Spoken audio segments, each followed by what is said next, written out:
A lot of people tell me I'm lucky to come into this. A lot of people tell me I'm lucky to come into the entertainment industry post-Me Too movement. I find myself hard-pressed to agree. I mean, if I could suck a dick for a Netflix special, consider it done. I've done worse for less.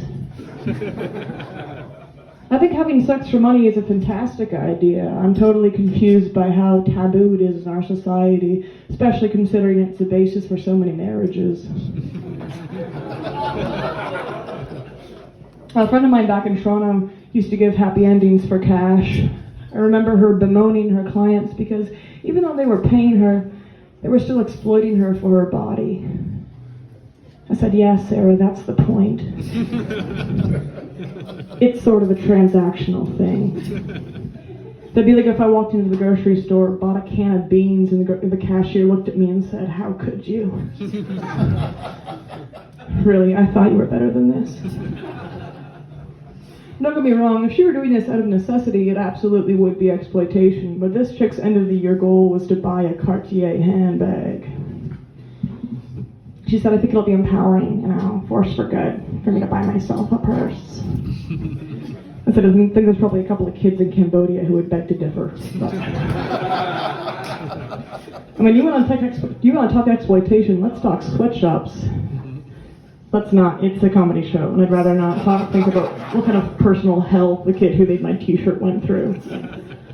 I used to think it was important to stay informed. Now I think the opposite. I prefer to just not know. I'm actually saving up for a lobotomy. It's sort of my end of the year goal. Donations are accepted. People get awfully uppity about jobs, which I think is the strangest thing to be judgmental about, Look at somebody and think, oh, that's how you choose to feed yourself? Really? These days you ask somebody what they want in a job, it's fulfillment and a sense of purpose. Maybe I'm doing something wrong here. I just want money. You can give me a mop, a bucket, a dirty floor, and a paycheck, and suddenly my life has more purpose than it's ever had before. I told a chick from my high school that I'm a server. She said, that's cute. When are you going to get a real job?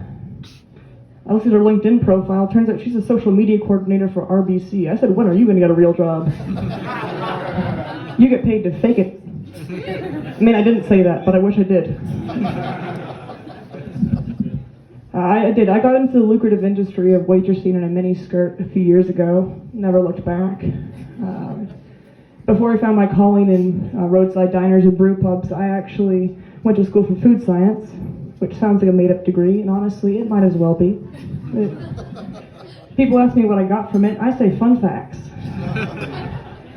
I'm pretty sure they just compiled all the food-based trivia from the back of Snapple caps and called it a curriculum. We spent an entire unit on the IKEA horse meat fiasco, okay? We studied it like it was the Battle of Normandy. Ask any food scientist, that shit was our Pearl Harbor. I asked a chick what she wanted to do with her degree. She said, I want to be a quality assurance manager. I said, wrong answer. Nobody wants to be a quality assurance manager. That's something you become when you've exhausted all other avenues, okay?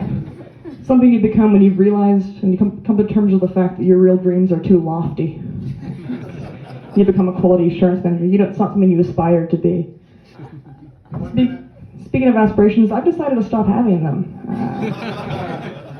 I find you either can't achieve them and you're disappointed in yourself, or you do achieve them and you find you hate yourself just as much as you did yesterday and every other godforsaken day before that. Hey, do you ever look back on your past relationships and think, maybe it was me that was the issue? Yeah, me neither. I don't look back and think I was the issue. I look back and I know I was the issue. I am not a good person. For a while there, I thought I was a sociopath because of my inability to feel for other humans. I ended up going to a psychiatrist. He said, good news is you're not a sociopath. Bad news is you are showing tendencies towards NPD.